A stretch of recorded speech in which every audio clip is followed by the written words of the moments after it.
survive the first couple of times to get where you are? Well, the hot's pretty simple. It's just how long can you stay in there for? But if you're just doing the cold alone, it's best to just put your face in a pan full of ice water and Mhm. start acclimating yourself that way. The cold shower is a good way. I'm lucky I have a steam shower at home. So I turn the steam on so it's easier to get into the cold.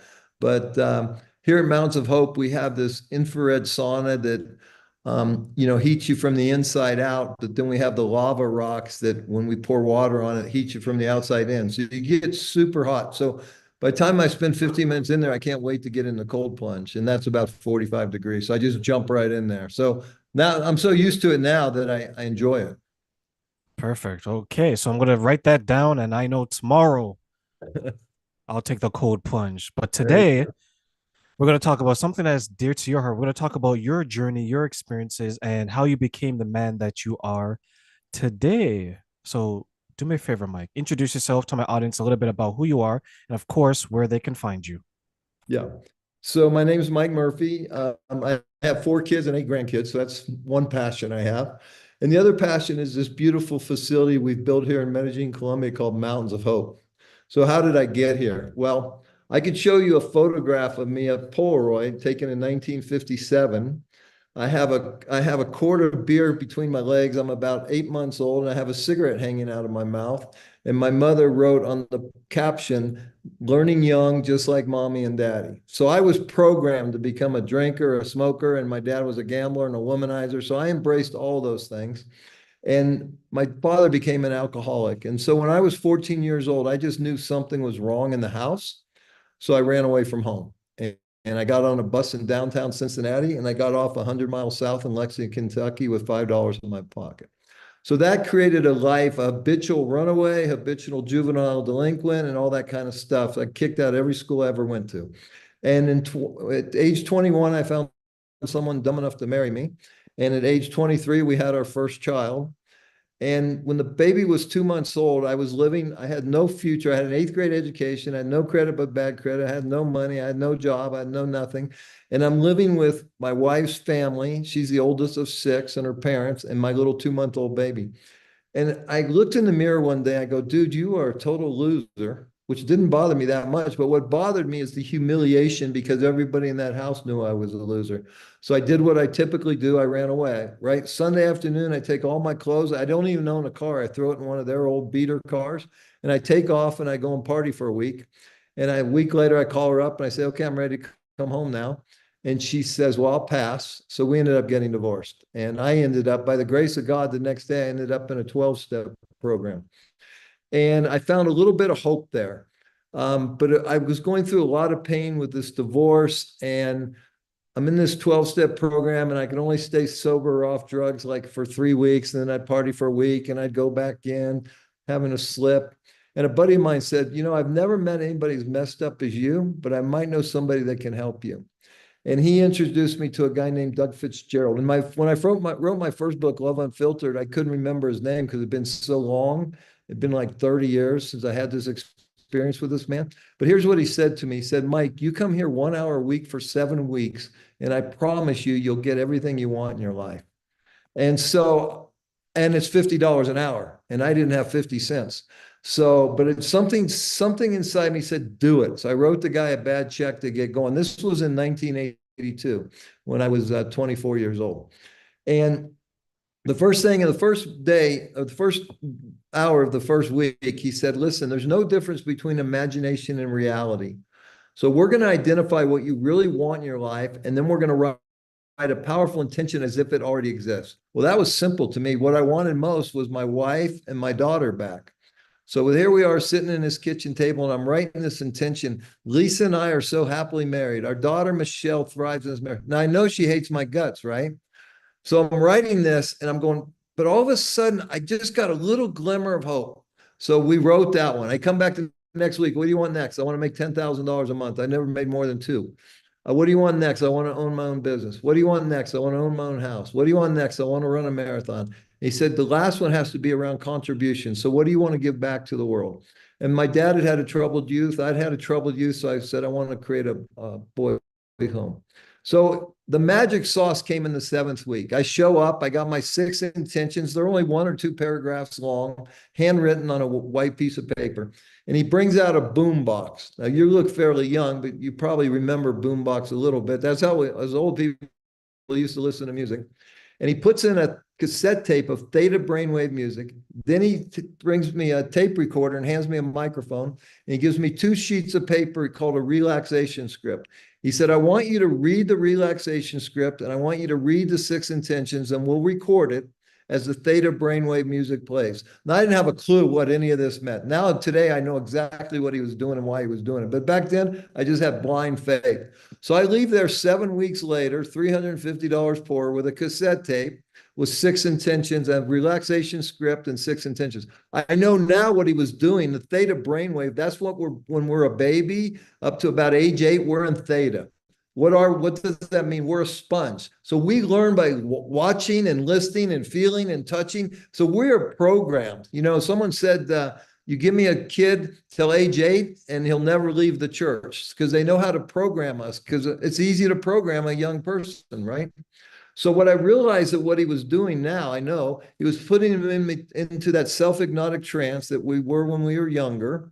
And we wrote the intentions so they could pierce the conscious mind and get into the subconscious mind. And that's where the magic happens. That's where we live 95% of our life, from the subconscious. And so, but the other thing I know now is that by listening, the power of sound, okay? So when I'm listening, those intentions are, my 50 trillion cells are hearing it, feeling it. I'm reprogramming my subconscious mind, but more importantly, the intention is going into the field of infinite possibilities. Right here is this electromagnetic field, okay, of unlimited possibilities and potential. The Chinese call it qi, the Indians call it prana, Nikola Tesla called it plasma, the Bible calls it ether, but it's right here. But we live in 1% of all frequencies. That's the frequency of light. Right here, a bunch of other stuff is happening now that we're learning this stuff. Now with quantum physics, you know, I've learned all this stuff. And so the other thing that's happening is I attach a lot of love to these intentions and a lot of compassion and a lot of gratitude. And the heart is the magnet that draws it back. So the electrical intention goes into the field of infinite possibilities and the magnetic heart draws it back. And guess what? Within 4 months, I own my own business. 2 years after this wife that hates me calls me up and asks me on a date. We get remarried and have 3 more kids. I own my own business. I'm 67 years old. This happened when I was 24. So I've owned my own business most of these years. I've owned many, many houses, as much as $4 million. And I'm not saying that to impress anybody, but to impress upon you the power of creating intentions, the power of recording them with your own voice, and the power of listening to them every day. So this stuff really works. So fast forward, how did I get here in Medellin, Colombia, and build this place called Mountains of Hope? So that marriage eventually failed, and I had a girlfriend, and she'd walked into my Chevrolet dealership. I own many dealerships in the San Francisco Bay Area. And she walked in to sell me Hispanic advertising. And the moment our eyes met, there was something, a feeling that I've never had before. Plato taught that we're one soul cut in half, and we spend many lifetimes looking for the other half. He called that a twin flame. I didn't know it then, but I know it now. This was my twin flame. So the moment those eyes connected, there should have been a 10-minute, 15-minute meeting and went on for 2 hours. And she was with her girlfriend that also worked for Telemundo, and they were doing cold calls that day. So it was very freaky that she got into my office at all. She had to tell a little white lie to get in there. Long story short, we worked together for 7 months. She's fallen in love with me. I'm falling in love with her. And one day we compare notes and we start a relationship. And 9 months after this relationship, she's only 28 years old. And I find a golf ball sized tumor in her breast, stage 3 breast cancer. So we were together for 10 years. We got married halfway through this journey, and she couldn't have children because of the chemotherapy that they just wiped her out. And so long story short, she passed away in June of 2011, and it broke my heart. I mean, I was so broken. But immediately after that, a young woman came into my life that had moved from Wyoming to Northern California because she had stage 4 breast cancer, and she needed help getting an oncologist. So I took her to our oncologist, and he ordered some tests, and I went with her. Now, she was a minority. She didn't have good insurance. She didn't have a husband. She had a different personality than my wife. And what I noticed is she was treated much differently than we were. They either talked down to her or talked over her head. And it really bothered me, but I didn't say anything. And then 2 weeks later, we go back to my oncologist and he says, Amanda, the best protocol to extend your life are 3 chemotherapies simultaneously. Unfortunately, your insurance will only pay for one. That's all I can give you. And that just blew my mind. I didn't realize there was such an injustice in medicine and other things I now know. And so I just simply said, here's my credit card. You give her whatever she needs or wants.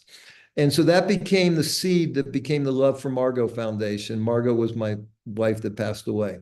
And I gave grants away to women below the poverty line for like 4 years while they were going through cancer. I would give them $5,000 grant, 1,000 a month for 5 months. The theory being that they would, they didn't have money to begin with. Now they can't work. Now their expenses have gone up. I'm going to support them while they go through treatment. They get better. They go back to work. Well, the problem is they would get sicker and sicker and die. And it was just, I threw way over $1 million away. Now, did I make their life a little better for a brief instance? Yes, but it wasn't what I had in mind when I started this. So, and a lot of those women wanted to go through natural treatment. So I found this beautiful property here in Medellin, and that's what we do. We teach people how to heal. We feel that everybody has the power inside of them to heal themselves. They just have to be in the right environment. So we've created an amazing environment here built on nature. We grow our own food. We have 50 fruits and vegetables we grow. We have all kinds of biohacking devices. We're a medical clinic. We're 20 acres, 7,000 feet in the Andes Mountains, but we have a medical facility here, hyperbaric chamber, IVs, colonics, all this biohacking stuff. But it's God's nature, and that's what heals. So this is a beautiful thing about Mountains of Hope. That was a long answer to a short question, so I apologize. No, I like what you're doing because what you've mentioned, a number of it actually hits home with me because I've had family members that have experienced cancer, and I've had family members that when they were outside of Canada where they were looking for assistance, and because of their finances or maybe their resources, they weren't able to get the assistance that they wanted. Right. And when I hear your story, Mike, the question that or questions that come up to me is that based on your upbringing, based on what you went through, are you how proud are you that you survived that and to do exactly what you do today? Well, I would say what I'm proud of today is one, somebody said the measure success is what your children say about you when you're not around. So I have four amazing children that are all doing well. And then I have 8 grandchildren. So that's my family's everything to me. And what's difficult about being here in Colombia, I only get to go home about 1 week a month, so and that's a lot of travel because they're in Northern California. But the other thing I'm proudest about is building Mountains of Hope because it's been the hardest thing I've ever done. I'm in a strange country with different laws. I don't speak the language.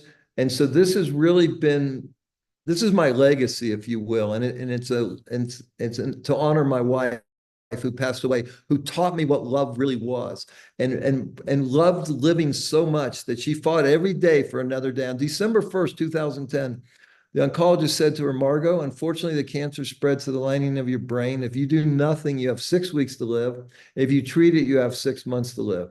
And so I watched this young woman, 15 years younger than me, fight every day for another day of life, but every night prepare to take that last breath. It was one of the most profound experiences of my life. And she told me, if she said it once, she said it 1,000 times, Mike, you need to learn to be vulnerable. And I didn't have a clue what she was talking about until the day she died.